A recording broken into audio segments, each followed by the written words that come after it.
At ito na naman ang inyong panaderong waray magbabalik. So yun, magandang araw mga sangkay. Sisipag-sipagan na naman tayo. So bali, sagutin ko lang yung tanong ng iba kung magkano daw yung puhunan kapag nag-start ka ng bakery business. So bali, wala po akong saktong puhunan na may sasagot dyan mga sangkay dahil hindi ko po alam kung ano ang idea ang gusto nyo sa isang bake shop.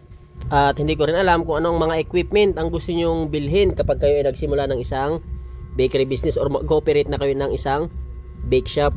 Kung pagbabasihan nyo po yung naging puhunan ko dito sa aking maliit na bakery, ay sasabihin ko po sa inyo, maliit lang po yung aking naging puhunan dito mga sangkay. Dahil unang-una, yung mga ingredients na binili ko dati, hindi po ako nabili nun ng per sack na asukal. Tingi-tingi lang po yung binili ko ng mga sangkay nung nag-umpisa pa lamang ako dahil nga yung puhunan ko is naka-budget lang po talaga.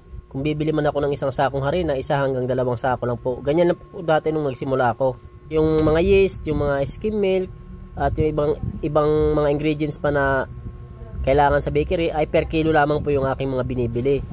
At sa naging pwesto ko naman mga sangkay, dahil hindi ko kayang mag-upa dati ng sa commercial space dahil napakamahal.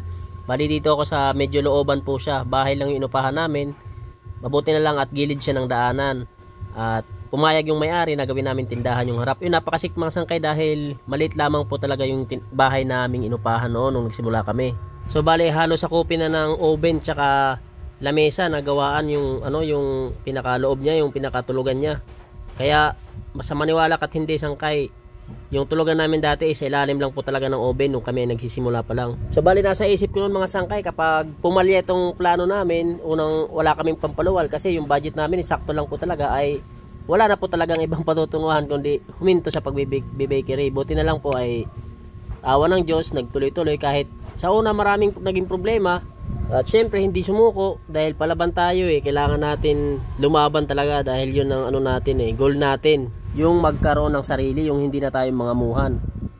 Sa mga gamit naman mga sangkay sa bakeries, marami pa pong kulang sa gamit sa bakery ko noon.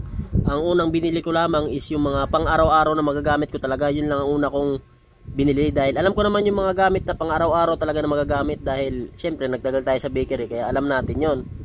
At habang tumatagal mga sangkay ay nakakapag-ipon-ipon din kami kahit papano. Kaya nabibili na rin namin yung iba pang mga pangangailangan na gamit sa bakery. Hanggang sa umabot ng ilang taon, awa ng Diyos ay tuloy-tuloy pa rin yung aming maliit na negosyo na bakery. At nagkaroon na ng ito ngayon, itong ginagawa namin ngayon, ito ay sarili na po namin.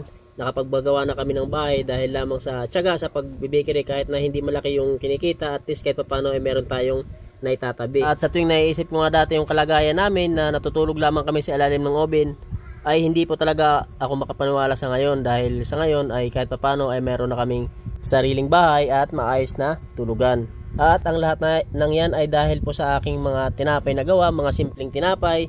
Sabi pa nila mga pangkanto na tinapay, basic na tinapay, at makalumang tinapay.